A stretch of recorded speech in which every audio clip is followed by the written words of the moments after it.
कर्नाटक के चिकबल्लापुर लोकसभा सीट में 8 विधानसभा सीटें आती हैं। इसे कांग्रेस का गढ़ माना जाता है। पिछले लोकसभा चुनाव में यहां बीजेपी को पहली बार जीत मिली थी। राजधानी बेंगलुरु के पास इस सीट में कई विधानसभा सीट शहरी हैं और राजधानी का हिस्सा मानी जाती हैं। बीजेपी ने यहां से कर्नाटक के पूर्व स्वास्थ्य मंत्री डॉक्टर के सुधाकर को चुनावी मैदान में उतारा है।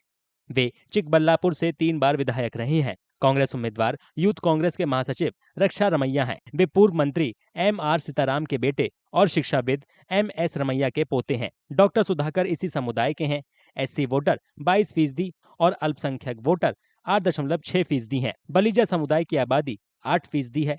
रमैया इसी समुदाय से हैं। दोनों नेता पहली बार लोकसभा चुनाव लड़ रहे हैं। दोनों को अपनी जीत का भरोसा है। People are showing lot of love towards me, and today the people of Karnataka, especially my constituency, they have decided that this vote primarily is for Narendra Modi ji as the Prime Minister, and they say in their language, Vikasita Bharatakke Modi, Vikasita Chikkaballapurakke Dr. Sudhakar. That's what they say.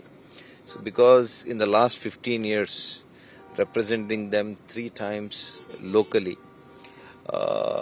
they've understood I always gave importance for development. Congress उम्मीदवार का कहना है कि विधायक के रूप में doctor Sudhakar नाकाम रहे हैं। उन्हें वोकलिगा समुदाय के वोट नहीं मिलेंगे। Because he was probably one of the main reasons why a Vokaliga CM was dethroned.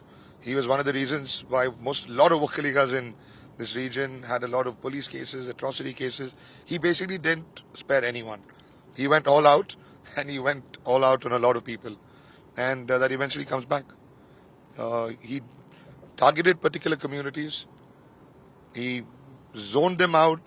He singled them out, harassed them. There's a lot of weightage that comes with, and it's not a good thing.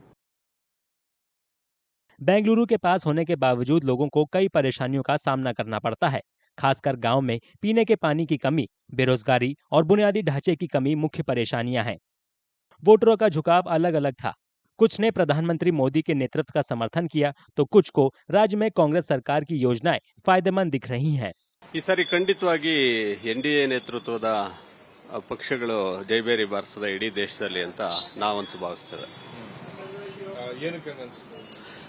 ಒಂದು ಮೊದಲನೇ ಬಾರಿಗೆ ನಮ್ಮ ದೇಶಕ್ಕೊಂದು ಒಳ್ಳೆ ನಾಯಕತ್ವ ಸಿಕ್ಕಿದೆ. ಮೋದಿ ಅಂತ ನಾಯಕರು ಈ ದೇಶಕ್ಕೆ ಸಿಕ್ಕಿರೋದು ನಮ್ಮೆಲ್ಲರ ಪುಣ್ಯ ಅಂತ ನಾವು ಭಾವಿಸ್ತೀವಿ. ಹಲವಾರು ವರ್ಷಗಳಿಂದ ಇಂತಹ ಒಂದು ನಾಯಕತ್ವ, ಗಟ್ಟಿ ನಾಯಕತ್ವ ಸಿಕ್ಕಿರೋದು ಭಾರತ ದೇಶ ಪ್ರಪಂಚದಲ್ಲೇ ಒಂದು ಹೆಸರು ಮಾಡೋದು ಸಾಧ್ಯ ಆಯಿತು ಅಂತ ಭಾವಿಸ್ತೇನೆ. ಕಾಂಗ್ರೆಸ್ ಅವರು ಎಷ್ಟು ಯೋಜನೆಗಳು ನಮಗೆ ಕೊಟ್ಟಿದ್ದಾರೆ, ಎಷ್ಟು ಬಡವರಿಗೆ ಅನುಕೂಲ ಆಗಿದೆ.